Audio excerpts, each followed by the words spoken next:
Hey there, you looking kinda cute. Please consider subscribing and check out our Patreon for more. Enjoy the video. How could I tell? I've asked myself that question many times, but I still don't have a good answer. I just did.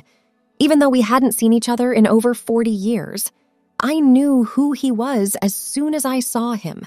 It was like having a déjà vu moment. So many things had changed. Where was the skinny kid I knew in elementary school and again in high school? No longer did his ears stick out like funnels, and his hair made me think of Friar Tuck from the TV show Robin Hood. Still, as he stood there in profile waiting at the airport as a pilot, I saw a key feature or set of features that made me sure. The man in front of me was the boy who had walked me home from school almost every day of second grade, even though he lived in the exact opposite direction.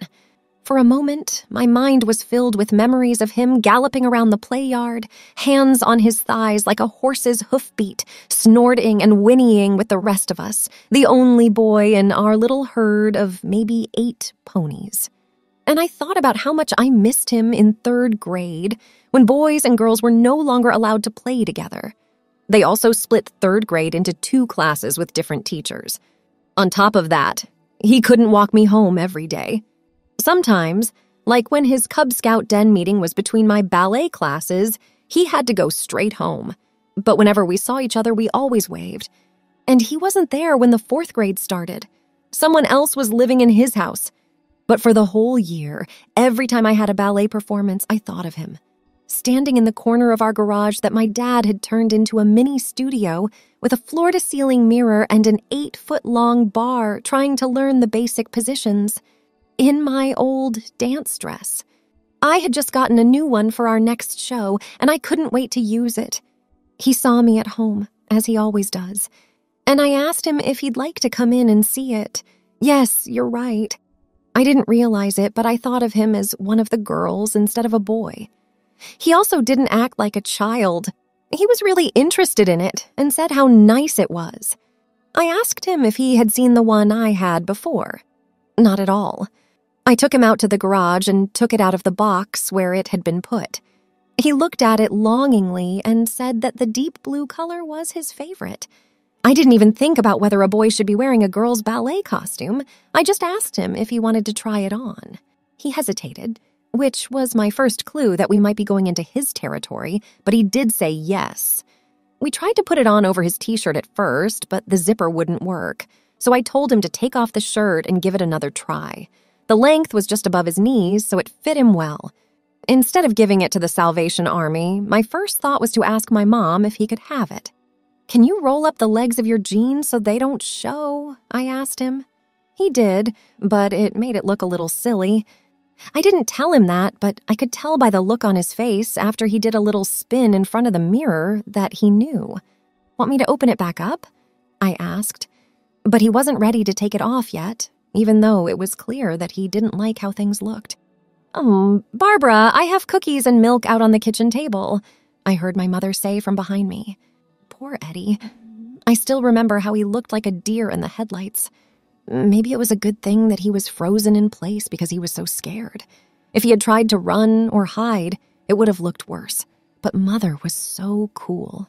She asked him about ballet in a casual way. He just shook his head to say nothing, to which she replied, "Well, you can't get all dressed up for it and not know anything about it. Why don't you show Eddie the first place, Barbara?" She asked Eddie to try to do the same thing I did. We went over the beginner positions and moves for about 10 minutes, and then Mother told him that the cookies were ready, so he should put on his street clothes. I had ballet class right after school the next day, so he didn't come over. He looked a little bit sadder than usual. I didn't have to go anywhere right after school again until the middle of the week after that. I asked him to come in, and he asked if I had asked my mom. I told him no, but I was sure it would be fine. He said I should check first, but then he told me he had to go home right away. Still, it seemed like he wanted to come in, but didn't think he was brave enough. The next Monday, after school, we were both free. I told him to come in.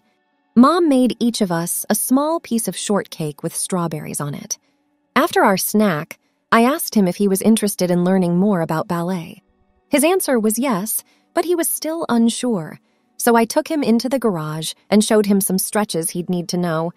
We had a good time together until he had to go. For the rest of the school year, that set the tone. We went into the garage to practice the basics at least once a week.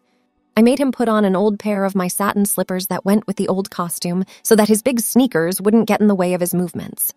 With their ribbons around his ankles, he looked very cute. After that, he looked even cuter when I talked him into switching from jeans to a wraparound skirt and then back into the costume. Despite his protests, it was clear that he enjoyed those chances. Mom talked to him and his mother about taking real ballet lessons, and so we did. Of course, it was difficult for him at first, but the more he went to ballet class, the more he enjoyed it, and so did the other girls. But then summer came, and soon after that, he was gone. We met again when we were in our second year of high school. But now something was different. We had English and Latin together our first year, and I tried to talk to him, but he was so shy that we never got past the friends stage in our 3 years there. We never went out on a date. Could he still be one of the girls? I had heard that he went to grad night at Disneyland with a girl, but only as friends. Was that just friends of convenience? I don't want to give the impression that I thought he was weird. He seemed like a normal guy, but when we did ballet things together, he never wanted to learn the men's parts. I mean, he pretty much did all the girl things.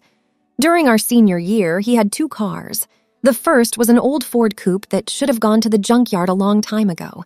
When it finally did, he bought a typical surf mobile, an 8-year-old Ford 2-door station wagon.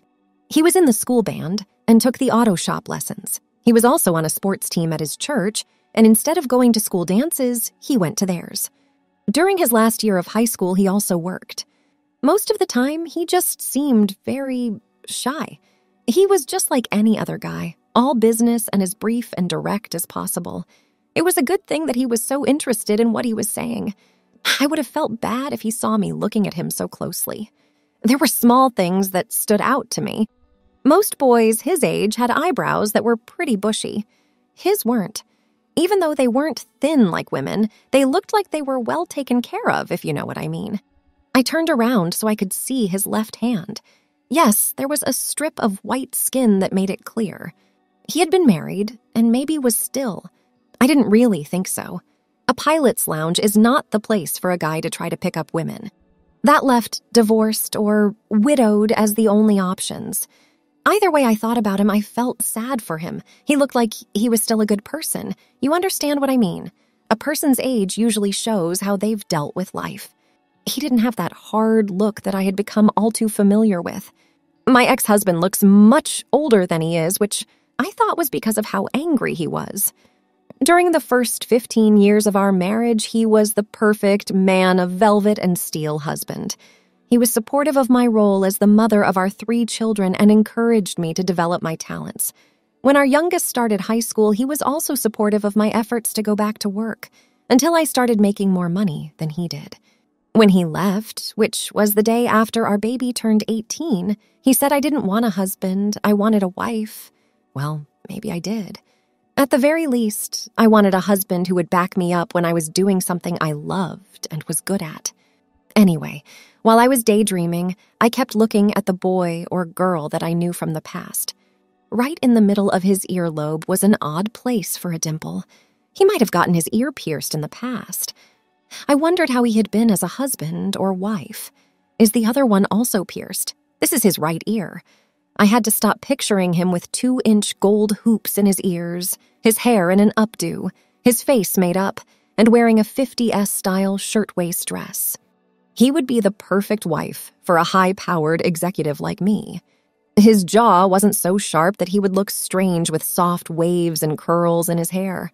A little work with a pencil to make those brows bigger. He got off the phone and was getting his notes together. I was so caught up in my dream that I didn't think to take my eyes off her. She turned around and looked right at me. Was that a sign that she knew who I was? I knew her little girly secret and wanted nothing more than to help her. Thanks for watching. Be sure to check out Patreon for a lot more content and early access to YouTube videos.